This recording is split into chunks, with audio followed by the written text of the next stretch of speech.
Welcome to Rethinking Trade with Lori Wallach, a podcast that unpacks international trade and how it affects you without putting you to sleep. Hello, everybody, and welcome to Rethinking Trade with Lori Wallach. I'm Lori, and today I'm excited to welcome two friends who have been closely following the way that big tech platforms' ability to trash our privacy and trade in our personal data has been constrained. And the big tech platforms' monopoly abuses against smaller businesses and consumers are being countered. And new AI regulation that will just simply forbid the use of AI in sensitive sectors where our civil rights and civil liberties could be undermined. Wait, you're saying, I didn't see that in the news. Well, my friends, that's the news from Europe. And today we have two folks who have been following what's going on in Europe as far as privacy protections, monopoly protections, and generally trying to get big tech on a leash so that we get the benefits of the technology and are able to maintain our privacy and our civil rights, civil liberties, jobs, and futures. So today, very glad to introduce Calli Schroeder. She is with a group called EPIC, which is the Electronic Privacy Information Center. She's the Senior Counsel and Global Privacy Counsel at EPIC. She also has worked with the International Association of Privacy Professionals. She is also the Transatlantic Consumer Dialogue's U.S. Chair of the Digital Committee. We are also really lucky to have with us Jesse Lehrich. He is a co-founder of Accountable Tech. And the name of the group lets you know what they do. They're fighting to keep big tech platforms accountable. Jesse's the American who probably most closely has followed and been part of the passage of a couple of really important bills we're going to be talking about. Jesse's been working on these issues for many years. He's worked in foreign policy before. He's worked in election campaigns. He's worked in communications. But just as an alert, we're going to start out with Calli. Calli, tell us just a little overview about how different it is in the EU relative to here with respect to our privacy rights online. What is the European system? What are the things it protects? Sure. So we've been actively tracking what's been going on in the EU because, frankly, the EU has been a real leader globally when it comes to privacy regulations. And this started years and years ago, but has been hugely impactful globally through the passage of the GDPR, the General Data Protection Regulation. Okay, GDPR, folks, General Data Protection. What does that mean? So that established a whole bunch of privacy rights for individuals in the EU. There's rights to correct data, delete data, make sure that companies are using it correctly, access what they hold on you, all of that. There's strict requirements about how a company can collect information or how they can use it. They have to declare that up front. They can't just collect it and then come up with a reason why afterwards. There's restrictions about data transfer. There's so many aspects of the GDPR that have been hugely influential globally. There's also been impacts like Brazil adopted essentially its own version of the GDPR. There's a whole bunch of other countries that have adopted parts of it. And so the EU has been incredibly influential in privacy for a long time. And now they've been passing this whole raft of other regulations that have to do with privacy that Jesse will definitely go into more detail on. But it includes the DMA and DSA. It also includes the Data Governance Act, the Data Act, and the AI Act, which two of those have not passed yet. So we'll see on that.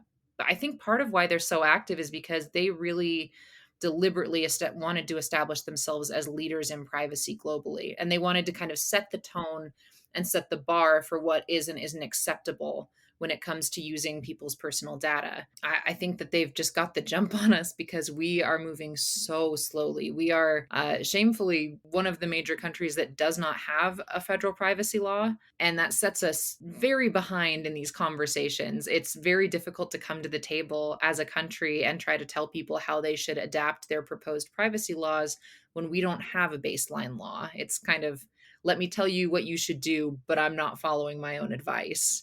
And so I think that's some of the distinctions we've seen here is the EU has been very active and been having very active discussions on privacy for a long time.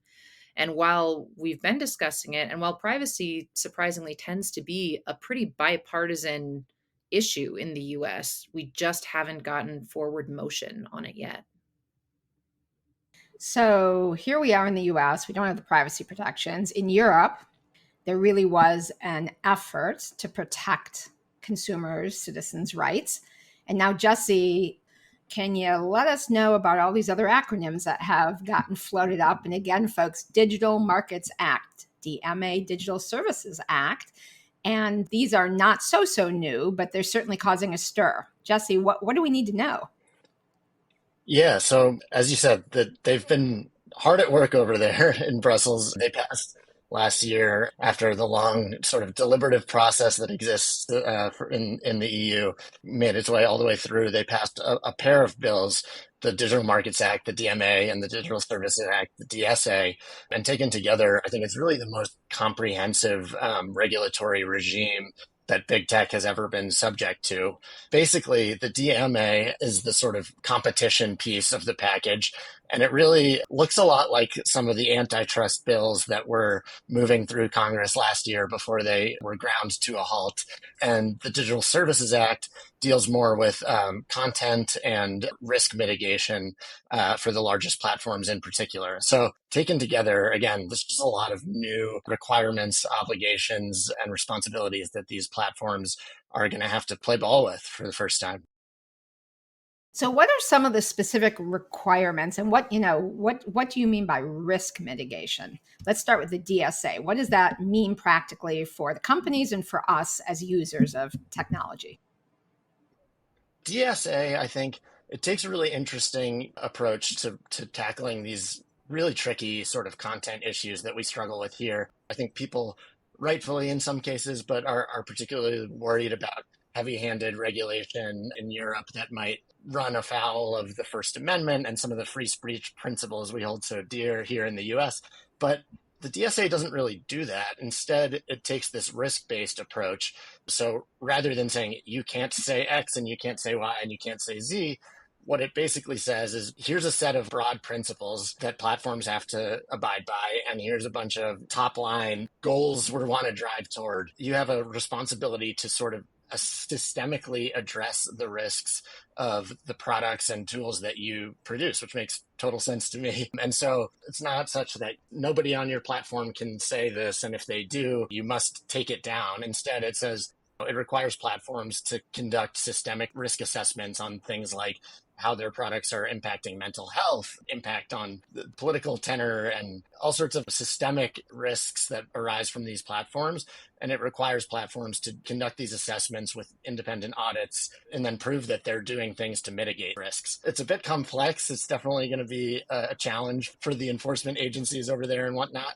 Again, this is kind of like a first of its kind experiment, but I do think it's a pretty clever way to try to tackle some of these harmful but not unlawful type speech issues that we've been dealing with here in the US as well. And just to put a pin in that for folks in the US, just basically right now the companies get to decide what will and will not be available to our kids, what will or will not be flying around the internet as far as stuff that is not accurate, is hateful. And the approach here is instead of saying you can't say X, but then you can't ever guess all the X's, the Y's, and Z's, plus your X could be my free speech, then instead the approach here is to basically say, companies, we're giving you a requirement as a matter of law not to do harm. And here are some things that are harms. And you guys have a legal obligation to be on top of your product all the time to make sure that you are modifying it and keeping on top of this. It's not wild, wild west. So the DMA, how about that one? And antitrust means anti-monopoly. It's just the technical US legal word for anti-monopoly. So, if you think of these gigantuan platforms like Amazon and Google and Facebook, those guys have the ability, because they're so ginormous, to basically just call the shots for other companies. Oh, you big company like Match.com, you want to do business on this platform? Take this or go to hell. And similarly, obviously, consumers get abused a lot. So the DMA. I'll get into the DMA in a second, but a couple more things I should add quickly about the DSA, because there are other pieces to it in addition to the risk mitigation. So it also includes like mandatory access to data for researchers and civil society, which we've been fighting for over here. It includes mandates for algorithmic transparency so that we can finally open up the black box on the engines that drive what people see on these platforms. It has new limitations like banning targeted advertising to minors or targeted advertising using sensitive data. And so all of those pieces of it, I think, are also important. And the last thing I should say is that they did a good job. They have tiered obligations so that the largest platforms, TikTok and Facebook and all of those guys are subject to all of these requirements, but the smaller players don't have as many compliance hoops, which makes sense and gives them an opportunity to try to grow into a larger company. So that's the DSA. The DMA is the counterpart that, as you said, tackles antitrust competition. It's really aimed at what they've termed as gatekeepers. So the largest digital companies, I think they have to have $7.5 billion in annual revenue or $75 billion in market cap in Europe and have 10,000 business users or 45 million end users. So the DMA is really specifically aimed at some of the largest digital companies in the world that really act as gatekeepers in various digital marketplaces. Your Amazons, your Metas, your Booking.com might eventually be swept up in there, and Alibaba. And then it institutes a set of do's and don'ts about what these marketplace gatekeepers must do and what they are not allowed to do. And so they're banned from giving preferential treatment to their own products, self-preferencing as it's called, restricting business users from offering customers better deals, unfairly bundling their products across business lines, pre-installing their apps on and software on users' devices. So those are the kinds of things that they are no longer going to be able to do. And with both the DSA and the DMA, violating these laws is going to come with massive fine, 6 to 10% of annual turnover. So these are, for so long, these companies have gotten by with just breaking the rules repeatedly, knowing that all they're going to get is a slap on the wrist that doesn't even register given the massive amount of money they bring in each year. And this has really shifted that dynamic in a significant way. Just to be clear, annual turnover means the money they make. So if they're huge and they make a ton of money, then 10% of that in a fine or 6% of that in a fine, it's going to be, boy, we better not do it this way in the future. So this is a very different dynamic than the way that the big tech folks have gotten away with basically no oversight. Before we get a little bit more into the implications and what comes next, Calli, I'm wondering just practically, so we can bring it down to what it means. If you're in the European Union and you are under these privacy protections, what would we experience just that would be different, that show us that we have these privacy protections? What are rights that we just don't have here that you would have there? How would it actually affect me? I get on a website. Sure. So some of the things that you'd notice would have to do with how you're tracked on a website. So if you have like a cookie tracker that's loaded on your browser, you'd see differences in who's allowed to track you, particularly third-party companies, third-party cookies. And those frequently get used to kind of follow people around the internet and see what they're into and build these profiles on them so that they can then do targeted advertising at you. So it builds this whole little ecosystem of information they have on you specifically that they then sell to marketers and let them use to target you. That's structured differently in the EU. It's not to say it never happens, but it happens differently. And there's a lot more consent and a lot more disclosure of that process in the EU. So you'd notice that. You would also notice when it comes to using some of the big tech platforms, they have to use things in specific ways. And you may not see as a user, unless you're a person that likes to delve into privacy policies, which if you are, I would love to meet you. I've got so many questions. But if you look into those privacy policies, all of those big tech companies, they have to disclose what they're collecting from you, why they're collecting it, how long they hold it, some basics about the security around it, who they share it with. There's a lot of information that has to be disclosed there. And if they're saying things that aren't accurate, or if they're being purposely overly vague about it, like they're not really giving details about it, it's all these generalities, then the EU enforcers can come down on them for it. And they get prompted to come down on them by activists in the EU. So people have heard of Max Schrems. There's also Johnny Ryan. There's a whole bunch of activists that specifically look at what these big tech companies are doing so they can alert authorities and say, they're not following the law here. You need to go after them.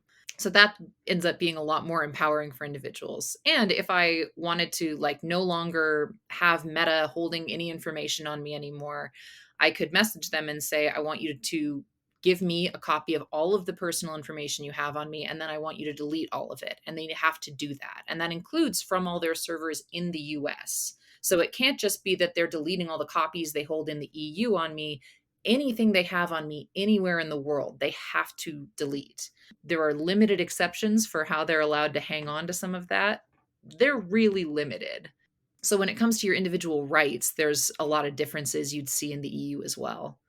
And some of these are current, and some of them would be affected by the passage of the DMA and the DSA.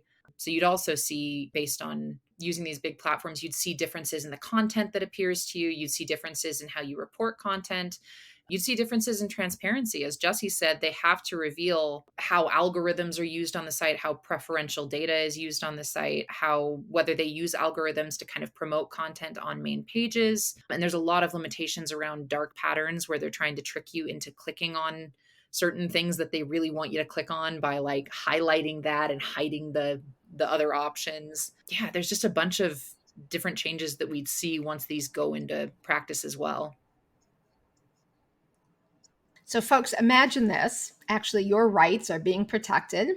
It's not just the big platforms calling all the shots, but there are actually rules that take into consideration us as users and what's good for us.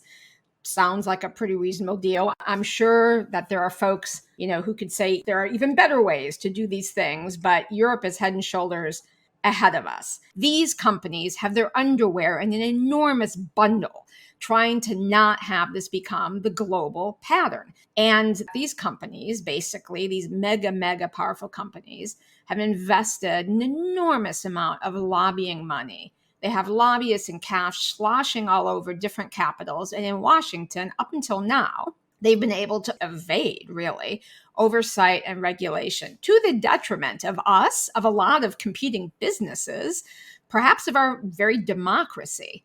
And so they see right now this enormous clash, these companies. There's a vision that's about rights for human beings, privacy and other rights, on competitive markets that are structured not to have monopolization, on basic notions of how companies in this not so new, but kind of new sphere ought to be operating. That's the European model. And then there has been the US Wild West.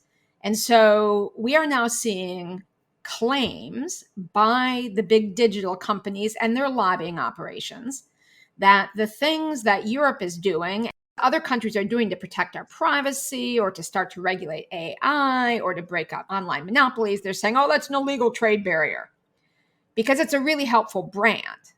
It's much easier to say this is an illegal trade barrier than to say, hi, we want to dominate the world and screw up your lives. So I want to go back a little bit into the experience both of you guys have had personally, trying to advocate for both these policies, but also now there's a new thing called the AI directive. It's not enacted yet. Just as a preview of coming attractions, while we're still trying to figure out what we consider AI around here to regulate, there already are almost finished policy proposals in Europe that would just flat out ban the applications of AI in some super risky things like facial recognition, where there are huge problems potentially of convicting the wrong people, and in some other sensitive areas. I'd love to hear your experience of what it's been like with, I'm sad to say, mainly these big US companies trying to beat the stuffing out of the European Parliament, the European Commission, trying to bury these laws before they actually become the better model, which they are the better model. How's that been? Yeah, it's actually good timing. Our two organizations, along with the AI Now Institute, actually just put out a framework on AI, on regulating AI this morning that we're calling Zero Trust AI Governance. And there's definitely some overlap with the AI Act that they're working on in the EU. But to your point, Lori, I think it's really a continuation of what we've seen with the DSA and the DMA, where as the EU gets closer to getting something across the finish line, the companies are coming crying to Washington, as they have for so many years, assuming that Washington will do its bidding around the world. And so I don't know that I wouldn't say the EU Act, the AI Act is perfect per se, like, nor are any of these regulations. And I think we'll continue to learn from them and take lessons away and tweak them around the edges to make them stronger. But they're actually regulating, they're passing real things. And with the AI Act, once again, now you're seeing that same dynamic where the companies are really relying on folks at Commerce and throughout the administration, and as well as key members of Congress, to make their case and try to use the important alliance that we have with the EU and to try to kill these regulations that would really restrict their profits. I definitely want to echo everything Jesse said. He's absolutely right in what I've been seeing too. One thing I've noticed a lot in the conversation between big tech when we're talking about EU privacy regulations and US privacy regulations is they seem to take any argument possible, and it doesn't matter if they're simultaneously arguing opposite things. So in the US, they have been constantly saying that it's too difficult because we have a patchwork law system. So because there's not a federal privacy law, a lot of individual states have started passing privacy regulations, and big tech companies don't seem super fond of that. They've been arguing that it's too difficult to be tracking the different standards across different states, and we really need just one federal privacy law that would be easier to track, and it would be better for people and better for business, and we'd really like a federal privacy law. The quiet part is that they'd like to write it and they'd like it to be not a privacy law. But that's an argument they've made. At the same time, anytime someone proposes, hey, the EU's passed all these privacy laws, why don't we just take what they're doing and apply it here? They argue that those privacy laws are destroying innovation and destroying business, and they're targeted at US companies, and they're going to destroy everything we've built over here. And we're so dominant in the tech space, and this is going to ruin that. And why would we do that? So they want a privacy law, but they also don't want a privacy law. So they want a privacy law that's not a privacy law. It's very confusing. Another thing that we've noticed a few times is that there's been some talk from big tech companies, and sadly echoed in some of the government conversations we've had about the EU laws, where they really seem to take the perspective that the EU is kind of picking on the US and is going after US tech companies. I don't see that as being the case. I do see it as being a thing where the DMA is about antitrust and is going after monopolies. The US has a lot of companies that have really thrived in a monopolistic system. So they're not going after the US specifically, but they are going after monopolies. And the fact that we've built up a system where tech or big tech monopolies are rewarded means that we're going to feel that. That's just the nature of it. It's also come up in discussion about data transfer agreements. There's the EU-US data transfer agreement is close to being finalized, and I'm sure immediately being challenged. It's going to be a very interesting situation. And again, there's a lot of talk about how, well, it's unfair that the EU is so picky about data transfers to the US when they have these agreements with other countries. But those discussions constantly talk about essentially lowering the bar for protecting personal data so that we can just transfer data again. And there seems to be very little discussion about how maybe it would be a good idea for us to raise our own bar on how we're protecting personal information. So my experience with a lot of the big tech conversations around EU privacy and data privacy seems to be that they like things to just continue the way that they operate in the US. So I guess the way to think about this is it's a little bit like right now with this not so new, but kind of new technology. It's like what industry was saying in 1910 when they were starting to think about regulating for food safety. And, the slaughterhouses, they knew the food wasn't sanitary, it wasn't safe. They didn't care if it poisoned people or made them sick. And, we saw also with the tobacco industry and all of the different efforts they made to evade, once people realized that tobacco could cause cancer, to evade accountability. And so now you have another industry who basically is claiming it's an abuse of one form or another. If there are governments that are trying to make sure we get those benefits without a bunch of harms. So this sort of loops us back to the whole set of issues around digital trade.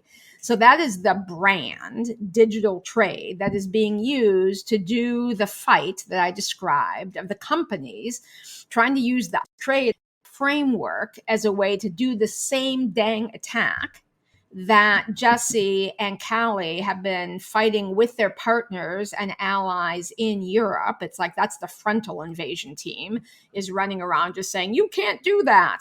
But this backdoor attack is similar. We've talked about the digital trade provisions, mainly in the context of an attempt by the big tech companies to get them shoved into a thing called the Indo-Pacific Economic Framework. And that's for 14 Asian countries. But this is a multi-front effort. And so I want to introduce people to a thing called the World Trade Organization's JSI e-commerce. And it's a way to think about is the WTO's digital trade agreement. And the big tech companies have all those same bad rules we've talked about in the context of the Asian trade negotiations. But just to bring it home very concretely, you've just heard about how algorithm transparency is going to be really important. It's in the DSA. It's also in the AI directive. It's also in President Biden's AI Bill of Rights. If you want to avoid self-preferencing, if you want to make sure there isn't racial discrimination online, all of these automated decisions that help decide if you're going to get a loan, if you're going to get housing, if you're going to get a job. So you need transparency. But then what is the digital trade push in the WTO for the whole world? It's to have secrecy, guaranteed secrecy. You can't even mandate that the government be allowed to pre-screen against all of these problems or have a detailed description of the algorithm. Or absolute control by the companies of data flows and who has the ability to do what with the data. So if there's a requirement that you have to be able to delete wrong data or minimize it, or, as Calli described, have your privacy protected by having everything gotten rid of, your whole record with a few limited exceptions, that requires the companies to have basically the oversight of the government to tell them you can't just do what you want. That would be a violation of the free flows digital trade rule. And then finally, on the issue of anti-monopoly, there are rules that basically make what all of these policies rightly do, which is they target the big guys. If you're trying to break up monopolies, you don't look for the tiny companies, you look for the monopolies. The policies apply according to the size and therefore the impact and the risk of monopolization and abuses. And so these rules are being proposed for the Asian agreement, for the WTO, basically would say, even if the law treats everyone the same, and the law says if you have X percent of the market, or if you have X percent of users or a number of users, it doesn't matter if you're domestic or foreign, it applies. Doesn't matter. If it could hit a foreign company more than any domestic company, that's a violation. Well, obviously, that's like anti-monopoly policy. So those are the three key prongs of the digital trade that we've talked about before, but to apply them practically, now that we've all seen a little bit of the future that we could have, as our Congress and our executive branch is trying to catch up, we can see that in Europe, where a lot of things might feel a lot like they are here, things are very different. And these companies are having to find a way to deal with it in a way that still is profitable for them, sure, but that protects us. So I just want to flag that because I think that as these guys, as Calli and Jesse and the amazing groups in Europe who've been pushing for this and the parliamentarians there are having more and more success, we're going to hear more and more of this, frankly, BS. They're out to get U.S. companies. This is illegal trade. So both Calli and Jesse, as you're thinking going forward, for folks who are mainly the listeners of this podcast are mainly in the U.S., what are things you think people ought to keep an eye on and or could be doing to be helpful in trying to fight to get some of these good policies in Europe enacted here? Obviously, we have to keep our eyes on the digital trade sneak attack, but that's the backdoor attack. Got to make sure that doesn't happen. How the hell do we get these rights here? Any thoughts? Magic wands? Potions? If I had a magic wand, I would so use it. I haven't found one yet. It's frustrating that the advice constantly has to be to talk to your congressperson or talk to your senator. But seriously, if your representatives know that this is an issue that matters to you, then they can respond a little bit to they're receiving huge pressure from big tech companies, and pressure in the form of money, in the form of lobbying. It's massive. If they don't know that their constituents care about this issue, that's an easy win for big tech. Like, very easy for representatives to say, well, they're giving me a ton of pressure and a ton of money, and it seems like this isn't a big deal to people, so I'm just going to give them what they want. The only way that you can counter that is by making your voice very loud and making it known that you want protections. You think you deserve privacy, because you do, and you think you deserve the same rights that other countries are establishing for their citizens around the world, for their residents. And that can be in the form of calling or emailing your representatives. You can write letters, you can do petitions, you can write articles, anything that you think is going to get your voice out there, get it out there. One of the weird pros of the bizarre social media landscape we live in is that most representatives have social media accounts. Start messaging them there. Let them know that this matters to you. If you want, on the social media accounts, let them know how much of their own information is being collected by that social media account. I mean, anything that you think is going to make an impact, do it. And outside of that, when you have the time and the energy, please reach out to groups like Epic and like Accountable Tech and like Rethink Trade, because we're trying as hard as we can to make information about what's happening to your information in the tech space accessible to you. So as much as you can, educate yourself on what's going on so that you can continue to push for the rights that you deserve. We will do our best to make sure that information is available to you, and that we're following up, and we're making sure that everything is findable and understandable to people that don't do this for their jobs. But anything you can do to educate yourself and keep letting your friends, your family know what's at stake here, that does make an impact. Thank you very much, Calli Schroeder, again, Senior Counsel at EPIC, the Electronic Privacy Information Center. You can find EPIC at www.epic.org. Thank you, Calli. And Jesse, what is your guidance on what folks ought to pay attention to and what they ought to do? I can't possibly say it better than Calli just did. I was going to say almost the exact same thing as far as really engaging your members of Congress and representatives and letting them know how important this stuff is to you. I think one of the most dispiriting things that I saw happen over the last few years was that last year, we had a couple of really important antitrust bills on the doorstep. We had the votes. They were bipartisan bills with a ton of support and overwhelmingly popular with the public. And I mean, just to call it what it is, Chuck Schumer just kind of ran out the clock and never put it on the floor. And he felt comfortable doing that because he didn't think there would be a backlash from the public. And he was more or less right. I mean, I think on the one hand, we've seen a ton of people get more and more interested and excited about this stuff, speaking out louder. We've seen more groups come to the table and getting involved in the tech accountability space. And so all of that stuff has been super exciting. And that's the reason that we've gotten so many things to the doorstep that we hadn't made progress on in decades. And at the same time, what we need to do is get over that ledge where lawmakers don't feel comfortable just kind of doing the bidding of big tech and assuming that they won't pay any political price for it. So when that dynamic changes, we're finally going to see these great bills become laws. Very good advice from Jesse Lehrich, the co-founder of Accountable Tech. You can find them online at www.accountable.tech. Both Calli and Jesse and their organizations have a lot to offer, so check out their websites, including for that new report on AI regulation. And I want to underscore what they both said, which is even if you don't have a specific ask for a specific piece of legislation, it is worthwhile to make sure your elected officials know that you've had it with this wild, wild west of big tech abuse, and you are expecting them to do something about protecting your privacy, busting up these monopolies, dealing with the toxicity online, and literally simply leaving a message saying your constituents, be it buy social media, buy an email, or everyone should have this in a sticky on the refrigerator in the kitchen. It's a phone number for the Capitol switchboard. Get ready to write it down if you don't already have it someplace, because you can call this number, give your zip code, and they will attach you to the right House member. And then from the House member asked to be sent to your senators. It's one phone call. You don't even need to know if the districts have changed around. Zip code. So ready?